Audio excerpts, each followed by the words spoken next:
Welcome to your channel be always learner. इस video में एक हम नया चैप्टर स्टार्ट कर रहे हैं, that is selection of motor power rating. So which is important part जब भी हम किसी एप्लीकेशन के लिए किसी मोटर का हम सिलेक्शन करते हैं। सो आपको ये वीडियो पसंद आएगा, please like and subscribe and share the video please. So selection of motor power rating. Power rating किसी भी स्पेसिफिक एप्लीकेशन के लिए is quite important.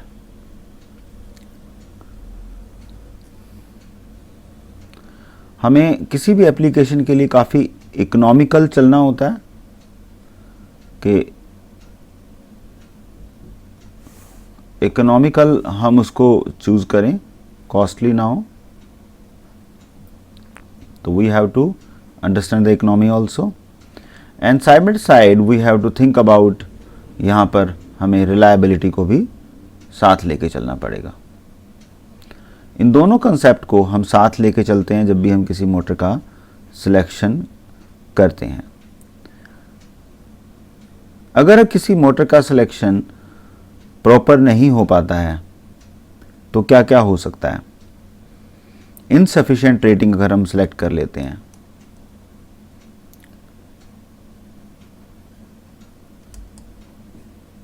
Right, insufficient rating selection में अगर हम कर लेते हैं किसी मोटर का, तो व्हाट विल हैपन, राइट। सो क्या होने वाला है। सो फर्स्ट तो जो होने वाला है that is going to fail to run the drive, fail to derive the load। जो भी हम लोड वहाँ पर अटैच किया हुआ है, अगर उससे हम जो रिक्वायरमेंट है उससे कम लोडिंग की कोई मोटर सेलेक्ट कर लेते हैं तो that is going to be not able to drive the load.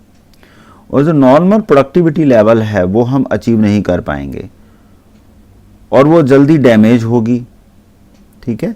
So loss of motor is there, will be there अगर हम ऐसा कुछ करते हैं तो।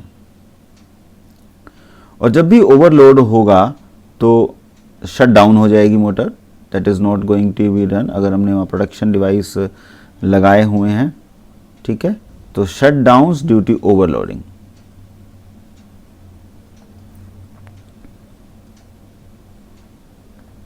सो इस तरह के कंसिक्वेंसेस इस केस में हो सकते हैं, ठीक है, जिसको हमने पावर मॉड्यूलेटर बोला था स्टार्टिंग लेक्चर्स में कि जब भी कोई करेक्टिव एक्शन होता है, जो सेंसर्स हमने लगा रखे हैं, तो पावर मॉड्यूलेटर रिस्पेक्टिवली एक्ट करता है।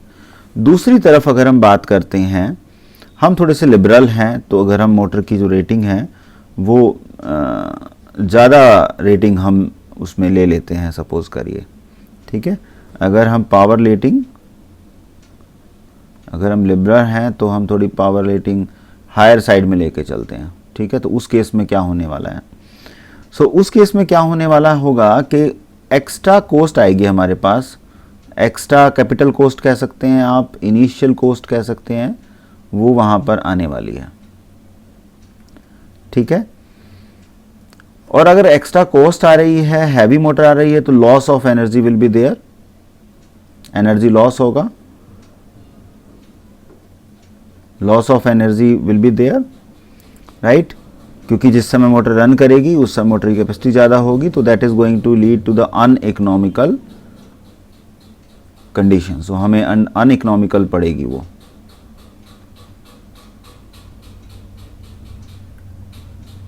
Right. So at that point it is uneconomical.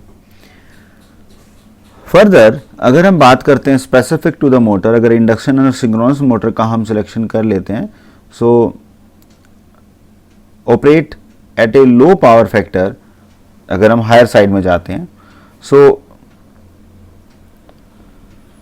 जब लो पावर फैक्टर में ऑपरेट होगी कोई भी motor, so that is not going to give the efficient output.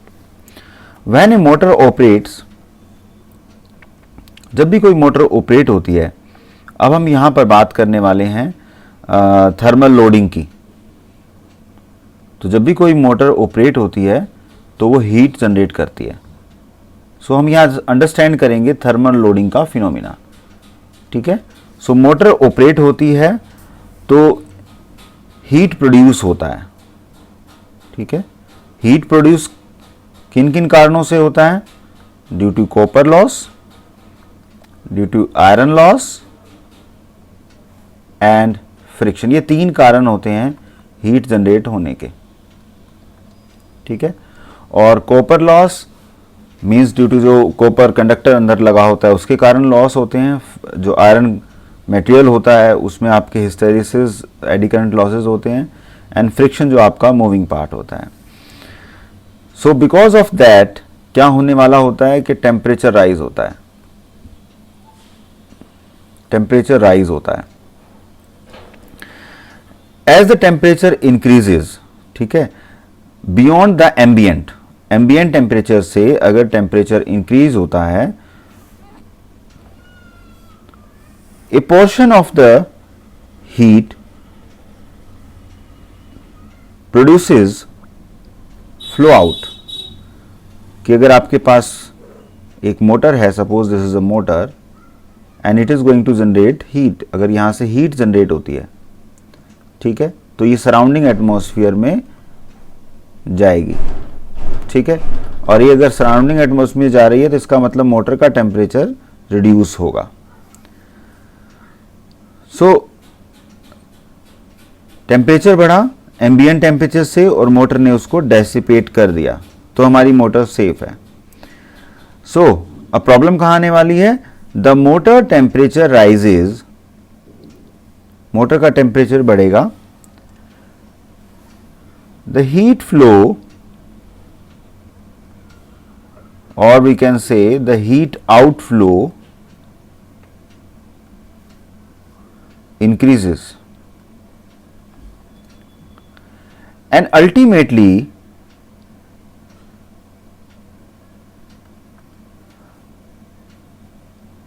equilibrium sets। Equilibrium sets का मतलब क्या हुआ कि जितने रेट में मोटर हीट जनरेट कर रही है उतने ही रेट से मोटर हीट डेसिपेट भी कर रही है सराउंडिंग को। So this is the meaning of equilibrium. So problem जब आती है जब ये इक्विलिब्रियम पॉइंट एग्जिस्ट नहीं करता या फिर जनरेशन ज्यादा होती है हीट की। So motor temperature then reaches a steady state value जब इक्विलिब्रियम पॉइंट पर होता है।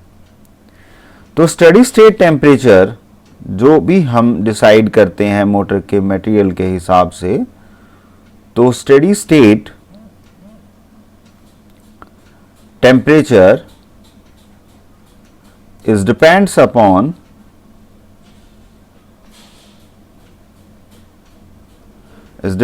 Upon power loss. अगर पावर लॉस ज्यादा हो रहा है तो टेम्परेचर बढ़ेगा, ठीक है, right. So there is a direct relation. So since the temperature rise has a direct relation with the output power, क्योंकि आउटपुट पावर जितनी होगी उतना ही हमारे पास 3 टाइप के लॉसेस ज़्यादा होंगे, कॉपर लॉसेस, आयरन लॉसेस और फ्रिक्शन, ड्यू टू फ्रिक्शन। तो ये 3 टाइप के लॉसेस ज़्यादा होंगे, तो there is a direct relation. This turns into the thermal relation, thermal loading, right. So higher the power output higher will be the temperature. But हम क्या कर रहे हैं वहाँ पर, एक मोटर का स्टडी स्टेट टेम्परेचर सेट कर रहे हैं। अगर वो टेम्परेचर मेंटेन रहता है तो मोटर हमारी सेफ है। लेकिन किसी कारण से अगर जनरेशन बढ़ जाता है, ठीक है, किसका जनरेशन? हीट का जनरेशन बढ़ जाता है, ठीक है, और डेसिपेशन कम रहता है, किसी कारण से डेसिपेशन हीट का कम रहता है। So that leads to thermal breakdown, right. Thermal breakdown होगा वहां पर, राइट। सो अभी हम यहाँ पर केवल थर्मल मॉडलिंग अंडरस्टैंड कर रहे थे अभी तक कि how the thermal modelling is there, कि हमारे पास जनरेशन होगा, ठीक है, हीट का ड्यू टू जब भी हम किसी मोटर को ऑपरेशन में लेते हैं। और 3 टाइप के हमारे पास हीट जनरेशन के रीज़न होते हैं, कॉपर, आयरन और फ्रिक्शन, जिसके कारण टेम्परेचर इंक्रीज होता है। And heat flow is going to be increase, जिससे कि हम एक इक्विलिब्रियम पॉइंट सेट करते हैं कि कुछ डिग्री सेल्सियस हम पॉइंट एक डिसाइड कर लेते हैं, जो कि आपके मटेरियल के ऊपर डिपेंड करता है। अगर स्टेडी स्टेट ऑपरेशन वहाँ पर जो भी सेट रहता है टेम्परेचर तो ठीक है। So that depends upon the power loss, जो भी हमारे पास पावर लॉस होगा वहाँ पर, उससे स्टेडी स्टेट टेम्परेचर मेंटेन रहेगा अगर डेसिपेशन प्रॉपर होता है तो। सो इससे हमने क्या निकाला कि there is a direct relation between the temperature increase and output power flow. So the steady state temperature is not the same for various part. ये भी एक यहाँ पे ध्यान रखने वाली बात है कि जो अभी हमने कहा कि स्टेडी स्टेट टेम्परेचर मेंटेन रहेगा, तो स्टेडी स्टेट टेम्परेचर हर पार्ट का सेम नहीं होता, that varies from part two part, right. So steady state temperature is different for different parts. So high कब होगा? ये highest in the winding, because वहां पर क्या होता है वाइंडिंग में, लॉस डेंसिटी, कि वहां density of the conductor high होता है, जिससे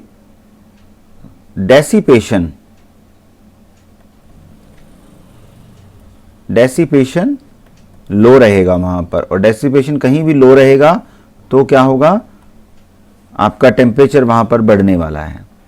सिंस द कंडक्टर, जो भी वहां कंडक्टर है उसको हम रैप करते हैं इंसुलेटिंग मटेरियल में,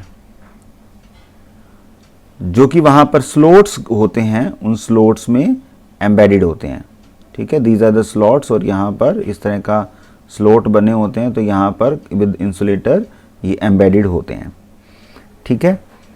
दस are not directly expose to the cooling air, कि ये ऐसे एम्बेड होते हैं, यहाँ पर स्पेस नहीं होता, और यहाँ स्पेस नहीं होगा तो डायरेक्ट एयर के टच में नहीं रहेंगे ये, और एयर के टच में नहीं रहेंगे तो इसमें से हीट डेसिपेट नहीं होगी।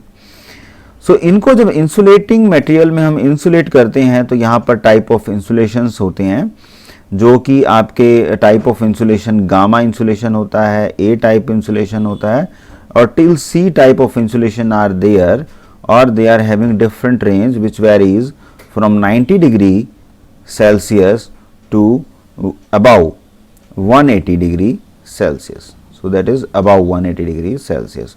So that is mid range between that. A का जो टेम्परेचर होता है 105 डिग्री सेल्सियस होता है। So यहाँ पर there are different varieties A, B, C, A, B, F, H. So these are the different type of insulators are there. Right. So more specifically, so that is gamma, A type, E type, B type, F type, H type and C type insulations are there. Respective temperatures limits are 90 degree Celsius and 105 degree Celsius, 120 degree Celsius, 130 degree Celsius, 155 degree Celsius, 180 degree Celsius, and for higher than 180 degree Celsius we are using C type insulating materials. So जहाँ पर हमें जिस type की heat conductor में generate हो रही है उसके हिसाब से हमें इंसुलेटिंग मटेरियल को चूज करना होता है। जब भी आपका जनरेटिंग जो आपकी हीट है मोटर में दैट इज इंक्रीजेज, ठीक है। सो जब भी वो हीट इंक्रीज होती है और वो इस लिमिट से, जो भी सेट लिमिट है उस लिमिट को क्रॉस करती है, तो इंसुलेटिंग मटेरियल यहाँ पर, इंसुलेटिंग मटेरियल जो होता है वो यहाँ पर ब्रेक हो जाता है। ब्रेक होने के बाद क्या होता है कि शॉर्ट सर्किट हो जाता है, बिकॉज कंडक्टर डायरेक्टली टच हो जाता है किसी दूसरे कंडक्टर को, जो कि बाइंडिंग को डैमेज कर देता है, राइट। जिससे कि आपका थर्मल ब्रेकडाउन होता है वहाँ पर। अब इस ब्रेकडाउन से बचने के लिए we have to do the thermal modelling, और फिर उससे हम डिज़ाइन करते हैं हमारा हीट डेसिपेशन क्या होना चाहिए किसी भी मोटर का डिज़ाइनिंग टाइम पे, राइट। इस पर्टिकुलर चैप्टर में हम इसको कवर करेंगे। आपको ये डिस्कशन आई थिंक समझ में आया होगा। Please like and subscribe the channel and share the video also.